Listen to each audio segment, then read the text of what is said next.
Welcome to a bit of Much Ado About Nothing revision from the reading room. In this video, we're going to look at the main themes, and I'm also going to put some of the quotes that you can use to as examples for those themes. The first theme we're going to look at is deception and misunderstandings. Much Ado About Nothing does not work without deception and misunderstandings. The characters use deception to either create misunderstandings or to reveal truths. The deception orchestrated by Don John leads to the misunderstanding that nearly destroys Claudio and Hero's relationship. The theme of deception highlights how easily misunderstandings can arise when characters rely on appearances and rumours rather than open communication. The first quote that I've chosen for this is Benedict in Act 2, Scene 1. There was a star danced, and under that was I born. Okay. The second quote that I've chosen is Balthazar. Sigh no more, ladies, sigh no more. Men were deceivers ever. Love and courtship is a primary theme of the play.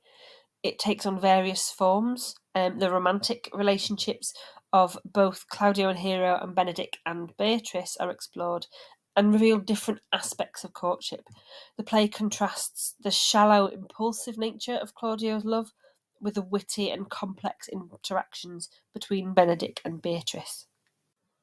I do much wonder that when one man, seeing how much another is a fool when he dedicates his behaviours to love, will, after he has laughed at such shallow follies in others, become the argument of his own scorn by falling in love. That's Benedict in Act 2, Scene 3. And then we have Don Pedro in Act 2, Scene 1. Speak low if you speak of love. Appearance versus reality is another important theme in this play, and it often examines the dichotomy between how things appear and how they truly are. The characters' perceptions are frequently shaped by appearances, leading to misunderstandings, and they contrast between what's actually happening. So the contrast between Hero's perceived infidelity and her actual innocence is a prime example of this theme. So in Act 3, Scene 3, we've got Dogberry, are you good men and true? And then in Act 4, Scene 1, we have Claudio, oh, what men dare do, what men dare do, what men daily do, not knowing what they do.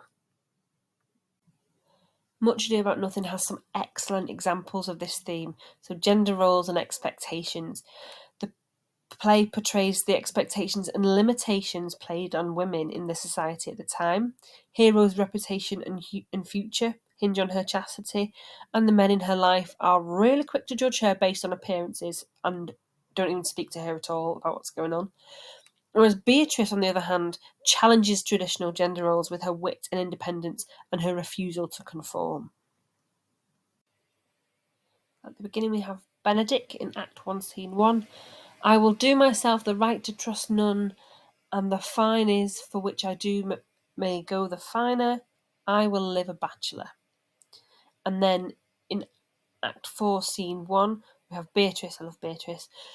Oh God, that I were a man, I would eat his heart in the marketplace. As with many of these Shakespearean plays, a really important theme is friendship and loyalty. So the friendship between Benedict and Claudio, and their camaraderie is tested due to the misunderstandings surrounding Hero. The loyalty of the characters like Don Pedro and Claudio to each other is contrasted with the deception and betrayal of Don John.